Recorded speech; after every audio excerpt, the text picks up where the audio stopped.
Do you ever find yourself drawn into a power struggle with your child? Maybe it feels like your child insists on pushing back when you wish they would just obey. Big behaviors, combined with deep wounds, call for a different approach than many parents are used to. How do you change behavior without damaging your connection to your child? Is there really a right way to correct fear-based behaviors? The answer is yes.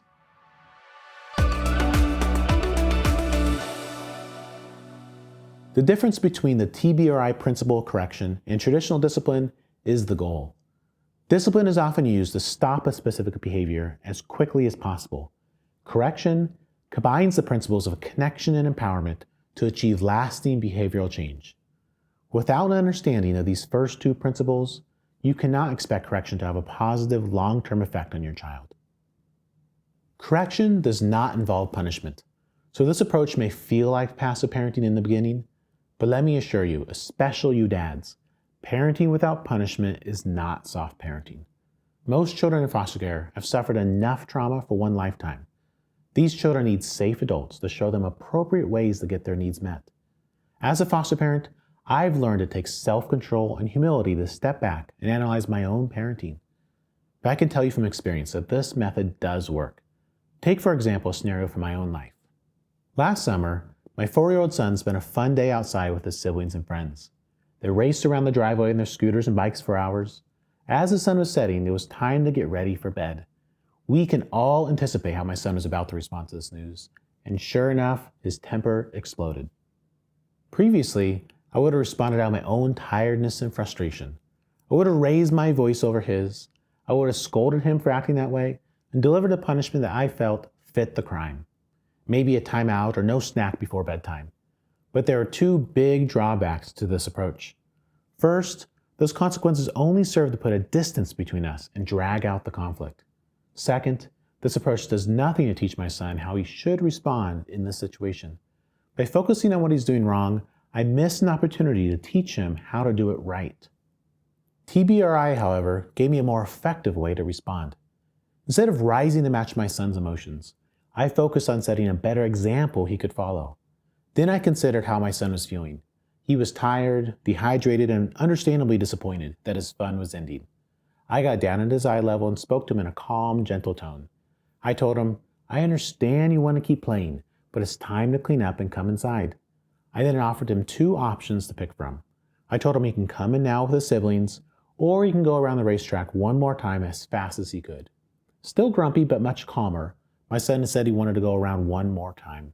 I told him that's a great choice, and offered to go around with him before we went in. That night, I avoided a head-on collision with my son, and he ended up coming in quietly.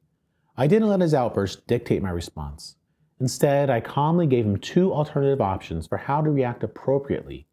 The result was a moment of one-on-one playful connection, followed by willing obedience.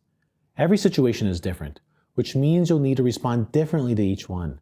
Doing this will take practice, flexibility, and creativity. Your goal in every situation should be threefold: change behavior, connection, and contentment. These are the 3 C's of correction. Let's break them down into practical strategies you can use in everyday scenarios like mine. Let's start with change behavior. As a parent, your job is to coach your child on how to regulate their own emotions. Kids tend to naturally mirror the facial expressions, tone, and body language of their caregivers. In the midst of conflict, your child is watching you for cues on how to act. Matching your child's negative behavior can escalate hurt and heated feelings. However, modeling more appropriate behavior can help guide your child into a calmer emotional state. By modeling the behavior you want your child to match, you also help disarm his fear response. He sees that he can trust you and that you're not a threat. Take a moment to adjust your voice, face, and body language when conflict arises. It may sound odd, but using a calm, playful tone is a great way to de-escalate a situation. Remember, until your child feels safe, you'll struggle to think through his choices. Let's go back to that night in my driveway. Once we were both calm, it was time to address my son's behavior. First, I verbally acknowledged his feelings. Of course he felt disappointed. I needed him to understand that his feelings were okay, but his reaction was not. I also wanted to give him a chance to try again and succeed. This is when many parents are tempted to lecture their child about good and bad decisions. But by throwing too many words at your child, your main message can get lost. I recommend using scripts, short phrases with clear meanings that you can use to help your child make good choices. Examples might include phrases like, use your words, or try that again with respect. These scripts can be used to remind your child of your expectations and give them a redo. For example, when my son walks into the kitchen and says, I want a snack, I might respond playfully with the phrase, are you asking or are you telling me? This is a gentle way of reminding him how to get his needs met appropriately and respectfully. Once he realizes what I want from him, he'll usually rephrase and ask, may I have a snack, please? Think of it like this. The conflict is not you versus your child. It's both of you together versus the problem. This leads us to our second goal of staying connected. When my child lashed out that evening in the driveway, I could have sent him straight inside. I wanted to put space between myself and his tantrum. For a child with trauma, however, being sent away or put in timeout effectively says, get away from me until you can feel happy. I only want to be with you when you're in control of your emotions.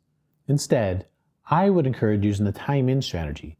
When your child is struggling to regulate, try keeping them close to you for a while. This could mean having them sit at the kitchen table while you cook, or help you with a chore like folding laundry. This strategy says to the child, I'm in this with you. I'm here to help no matter what. The second way to stay connected through conflict is by removing physical boundaries. Crouch down at your child's level and encourage eye contact. This strategy has two benefits. First, it will help disarm your child's survival instincts by putting you on the same level. Second, it will help get your child's attention and help them focus on your words. When you do this, be mindful that for some children, eye contact feels uncomfortable. To encourage it, try asking to see their eyes or gently lift their chin with your finger. When your child meets your eyes, even briefly, smile and praise them. Finally, let's talk about strategies that can help both you and your child feel content with the resolution. If you grew up with a my way or the highway kind of parent, this goal may sound strange. Yes, you are the parent and you are in charge. However, by sharing power with a child who's experienced trauma, you teach them that their voice matters to you. Giving your child a say in the outcome of a situation provides them with a sense of safety. My son was not ready to end his day right then and there, so I offered him a choice. Go inside now or one more turn. Both choices were acceptable to me because they had the same outcome. But by letting him choose, I took the wind out of the argument. Instead of one of us winning and one losing, we solved the problem together and both won. Another contentment strategy is compromise. This technique encourages your child to calm down and think critically. With practice, they'll learn how to find a solution that will satisfy both of you. Say your child is playing with Legos and you call him in to start his homework. He gets more upset when you ask him to choose between cleaning the Legos by himself or letting you help. You pause and realize that he may need more time to process this transition, and cleaning up will mean destroying his creation. Try asking if he'd like a compromise, which might look like this. He asks to play for 10 more minutes and then come back after finishing his homework. You agree and have him set a timer for 10 minutes. When it goes off, you let him leave the Legos out so he can come back to them later. If you're like me, this new style of parenting will take time and practice. You will make mistakes, and that's okay. Give yourself grace and keep trying. It can be hard to remember TBRI strategies in the heat of conflict. When this happens, try to remember your goals, the 3 C's. Change behavior, model the behavior you want your child to match, give them an opportunity to try again. Connection. Get down on your child's level, try using a calm tone, facial expression, and body language that will help your child feel safe. Contentment. Find a solution that works for everyone, offer choices or a compromise. Let me re-emphasize, correcting does not mean permitting unacceptable behavior. It means prioritizing your connection with your child and how you address that behavior. Behind every meltdown is an unmet need, whether that's a need to feel safe, to feel in control, or to take a nap. As you approach your child's behavior with curiosity, remember to also correct it with compassion. Your child came to you with real deep wounds. You are their guide to hope and healing.